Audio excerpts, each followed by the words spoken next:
Okay, we're going to try to keep this one short and sweet because I don't like videos that are like 10 minutes long with only 2 minutes of information. That shit is whack. I'm even going to put links in the description below to the exact listings that I like to buy some of these tools from. However, warning, some things I like to buy in person. So I don't have a link for every single tool. However, I will tell you where to get them, but you may have to leave your house for it. Sorry. But let's start with the absolutely necessary stuff, which is spray paint, right? Duh.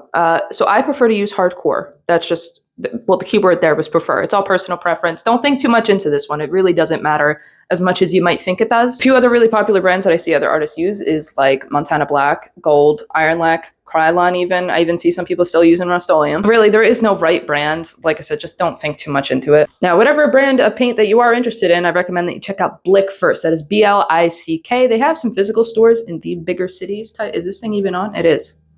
They have some physical stores in the bigger cities, so if you live near one, you are one lucky motherfucking duck. I'm very jealous. It is one of my favorite places to be. They don't have anywhere I live now. It's very upsetting, but you can just order them online, and they have the best variety and also the best prices that I have seen. Not even close when it comes to spray paint. So before you go off on your wondrous adventure to Walmart or Home Depot or wherever you plan on buying paint, check them out first. Now, once you have your paint, you're going to need something to actually paint on. So there's two main normal options here. There's glossy poster board and there's canvas. We'll talk about the poster board first because I know that's the confusing one. This is the exact one that I get from Hobby Lobby. However, plenty of stores where you can get it from. And also, this is one of those things I like to get in store. I will never buy this one online because I like to be able to go in and touch it and feel it and make sure it has that glossy side to it. Now, some stores where you'll be able to find this, Dollar Tree, Dollar General, basically any like drugstore that has a craft section, there's a good chance you'll find the glossy poster board there. Walmart, if it's not in the craft section, check their office section. They will probably have some. They have like packs of 12 for just a few bucks. I mean, like, what a steal, right? Now, if you're outside of the US, chances are you might not know what poster board even is. So I had one guy from some European country that I don't even remember anymore say that they called it photo paper. So maybe photo paper in the US might be something completely different than you guys. So maybe that's what you're looking for. Check that out. And also I've heard the word cardstock thrown around quite a bit. So I don't know what that is, so that might be what you're looking for. I have no idea, but it's basically just like a heavyweight type of paper that has a glossy side to it. Now, if you don't care for poster board and you just want to go straight for canvas, it's obviously going to be a little bit more expensive. This is the one that I get from Hobby Lobby. Once again, you don't have to buy this one in store. You can order them online. The only thing that I ever look for is you just got to make sure it's primed. So you can get some that come pre-primed. The one I get says like triple thick primed acrylic, whatever the fuck it says. If you don't get one that's pre-primed, you're going to have to prime it yourself. I have never primed a canvas, nor will I ever prime a canvas in my life, so I cannot help you or assist you in figuring out how to do that. All right, so one of the next essential things, regardless of you doing space paintings or interested in nature paintings, it does not matter, is you're going to need some newspaper or magazine pages. If you're doing the space stuff, you can also use plastic bags, but seriously, I would go with newspaper or magazine, whatever's convenient for you to find. You might be able to just find something lying around the house. For me, I had a phone book delivered to my driveway because apparently in 2023, those still exist. And it's like a newspaper-like material.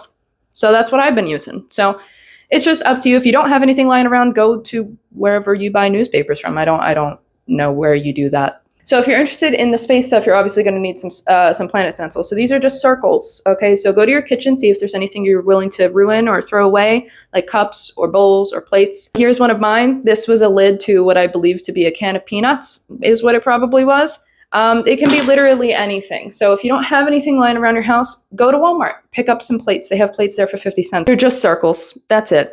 So everything that I just mentioned is everything that you need to do space paintings, which is what most of you are interested in anyway.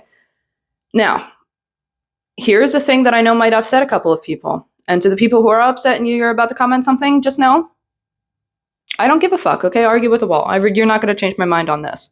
Here's my thing. Spray paint is bad for you. It is very bad for you. If this is just a one-time thing, though, maybe you want to try the art, you're not too sure you're going to like it, whatever the case may be, just go outside. Go outside, paint outside. You'll be fine. You won't get cancer from painting outside without a mask one time. You'll be fine, I promise, okay? With that being said, if you decide, hey, that was really fun, I want to do it again. Hey, Amethyst is really dope. I plan on going to our live classes every Saturday and Sunday on TikTok Live. Well, now it's time to pick up a paint respirator. This is the single most expensive item on my list. However, if you don't throw it around like a fucking barbarian and you treat it with a little bit of love and respect, you clean it a little bit here and there, it'll last you. It'll last you a while. The only thing you'll have to replace every once in a while are the filters. So it's really not that bad. You should also pick up some disposable gloves. That one is completely up to you. I will link the ones that I get, but I mean, as long as it keeps paint off your skin, I don't who cares? So now we have my baby, the angled palette knife. This is my most used tool. I probably use it actually every painting. It's used to scrape paint, so you can use it for cities and all sorts of space stuff, but you can also use it for nature stuff, so very handy, very useful indeed. Find them for just a couple of bucks at places like Michael's or Hobby Lobby, just like art stores, I guess. You can probably find them at Blick as well. However, I usually get them online at Amazon, and I'll just get like a variety pack of different palette knives, but I'll just make sure that the angled palette knife is in there. And there's also this thingy. I don't know what this is called. I've heard it get called a few different things. A painter's edger thing, a paint shield. I don't know. It's in the paint section in like Walmart and Home Depot. So we're probably on the right track for the name. Or you can find it online. I actually just ordered a brand new one off of Amazon because this one needs to go in retirement. And by retirement, I mean the trash. You can make like really defined lines for like a star, for example. I'll need some straight lines and have them like crisscross and stuff like that.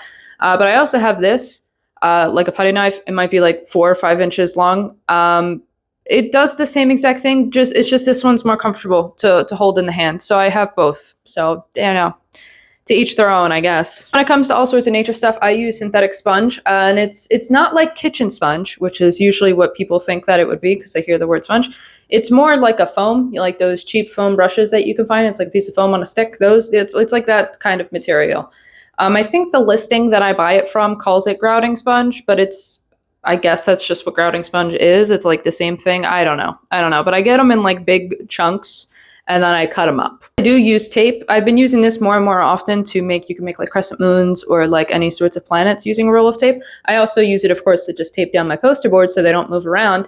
But you can use any roll of tape that has, I think this is like 2 inches wide or thick, or I don't know if this is considered thickness or width. I guess it doesn't really matter. What else do I use? What else is on this list? That's it. That's all that's on the list.